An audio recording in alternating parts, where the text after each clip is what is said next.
Maths में सबसे ज्यादा गलतियां कैलकुलेशन में नहीं बल्कि ऑर्डर में होती हैं। और उस कंफ्यूजन को दूर करने का सिर्फ एक ही मंत्र है, बॉडमास रूल। बॉडमास सिर्फ एक शब्द नहीं है, यह एक रूल है जो बताता है कि किसी भी बड़ी कैलकुलेशन में कौन सा हिस्सा पहले सॉल्व होगा और कौन सा बाद में। इसका मतलब बहुत सिंपल है। बी यानी ब्रैकेट्स। सबसे पहले ब्रैकेट्स खुलेंगे। ओ ऑर्डर्स, जैसे powers x square. D division. M multiplication. A addition. S subtraction. और हाँ, कुछ जगह इसे पेमडास भी कहते हैं, पर कॉन्सेप्ट बिल्कुल सेम है। लेकिन रुकिए, यहाँ एक सीक्रेट रूल है जो स्कूल में अक्सर कंफ्यूज करता है। ध्यान से देखिए, डिवीजन और मल्टीप्लिकेशन एक ही लेवल पर है। इसका मतलब ये नहीं कि डिवीजन हमेशा पहले होगा। रूल है लेफ्ट टू राइट। इन दोनों में से जो भी लेफ्ट साइड में पहले दिखेगा, हम उससे पहले सॉल्व करेंगे। सेम रूल एडिशन और सब्ट्रैक्शन के लिए भी है। चलिए एग्जाम्पल से समझते हैं। 6 + 2 × 3। आमतौर पर लोग क्या गलती करते हैं? वो पहले 6 + 2 कर देते हैं, जो कि गलत है। बॉडमास कहता है पहले मल्टीप्लाई होगा। 2 × 3 हुआ 6 और फिर 6 + 6 हुआ 12। ये है सही तरीका। तो बस ये 4 स्टेप्स याद रखिए। ब्रैकेट्स, ऑर्डर्स, डिवाइड या मल्टीप्लाई जो लेफ्ट में हो, ऐड या सब्ट्रैक्ट जो लेफ्ट में हो। नमस्ते दोस्तों, अरेब्लॉग मैथ में आपका स्वागत है। आज हम शुरुआत कर रहे हैं एक बहुत ही इंपॉर्टेंट चैप्टर से, नंबर सिस्टम। इस वीडियो में हम सीखेंगे नेचुरल नंबर्स, प्राकृतिक संख्याएं, होल नंबर्स, पूर्णांक संख्याएं, और इंटीजर्स, पूर्णांक। तो चलिए शुरू करते हैं। नेचुरल नंबर्स, प्राकृतिक संख्याएं। सबसे पहला और सबसे बेसिक टाइप है नेचुरल नंबर्स। नेचुरल नंबर्स वो नंबर्स होते हैं जिनसे हम काउंटिंग शुरू करते हैं, जैसे कि 1, 2, 3, 4, 5, 6। इन्हें हम काउंटिंग नंबर्स भी कहते हैं। कुछ इंपॉर्टेंट पॉइंट्स जो आप सभी को ध्यान में रखना है, जैसे कि नेचुरल नंबर्स हमेशा 1 से शुरू होते हैं, इसमें 0 नहीं होता है, और ना ही नेगेटिव नंबर्स होते हैं। आसान भाषा में, नेचुरल नंबर्स काउंटिंग नंबर्स 1, 2, 3। अब हम लोग सीखेंगे होल नंबर्स, पूर्णांक संख्याएं। अब अगर हम नेचुरल नंबर्स के सेट में 0 ऐड कर दे तो बन जाता है एक नया सेट जिसको हम लोग बोलते हैं होल नंबर्स, पूर्णांक संख्याएं। होल नंबर्स होते कैसे हैं? 0, 1, 2, 3, 4, 5। अगर आप लोग ध्यान दे तो नेचुरल नंबर में 0 नहीं था, लेकिन होल नंबर्स में 0 है, और हम लोग ऐसा भी कह सकते हैं कि सारे नेचुरल नंबर होल नंबर के अंदर आते हैं, यानी कि whole number 0 plus natural numbers. अब हम लोग बढ़ेंगे इंटीजर्स, पूर्णांक की तरफ। इंटीजर्स एक ऐसा सेट है जिसमें होता है नेगेटिव नंबर्स 0, पॉजिटिव नंबर्स। ये कुछ इस तरह दिखते हैं। कुछ इंपॉर्टेंट पॉइंट है जो आप लोग को ध्यान में रखना चाहिए, जैसे कि इंटीजर्स नंबर लाइन के लेफ्ट और राइट दोनों तरफ इन्फिनिट होते हैं, यानी कि integers negative numbers plus 0 plus positive numbers. चलिए एक बार रिकैप कर लेते हैं।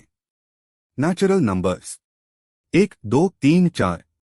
Whole numbers 0, 1, 2, 3। Natural numbers plus 0। Integers -3, -2, -1, 0, 1, 2, 3। उम्मीद है आपको नेचुरल नंबर्स, होल नंबर्स और इंटीजर्स का डिफरेंस समझ आ गया होगा। अगर वीडियो पसंद आया हो तो लाइक, शेयर और सब्सक्राइब और कमेंट जरूर करें। ऐसे ही इंटरेस्टिंग और इजी एक्सप्लेनेशंस हम आपके लिए लाते रहेंगे। मिलते हैं नेक्स्ट वीडियो में। तब तक के लिए हैप्पी लर्निंग। नमस्ते दोस्तों, आज हम नंबर सिस्टम का बहुत ही इंपॉर्टेंट पार्ट समझने वाले हैं, रैशनल नंबर्स और इरैशनल नंबर्स। ये दोनों टॉपिक्स रियल लाइफ में बहुत उपयोग होते हैं, इसलिए इनका कॉन्सेप्ट क्लियर होना जरूरी है। तो चलिए बिना टाइम वेस्ट किए शुरू करते हैं। रैशनल नंबर्स, परिमेय संख्याएं। रैशनल नंबर्स वो नंबर्स होते हैं जिसे हम p बाई क्यू के फॉर्म में लिख सकते हैं, जहां p और q इंटीजर्स होते हैं और q की वैल्यू 0 नहीं हो सकता।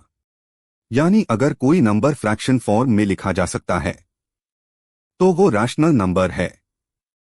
यहां पे कुछ इंपॉर्टेंट पॉइंट्स आपको याद रखना, जैसे टर्मिनेटिंग डेसिमल सीमित अंक, जिस नंबर का डेसिमल पार्ट कुछ डिजिट्स के बाद रुक जाए उसको टर्मिनेटिंग डेसिमल बोलते हैं। ये डेसिमल्स फाइनाइट होते हैं।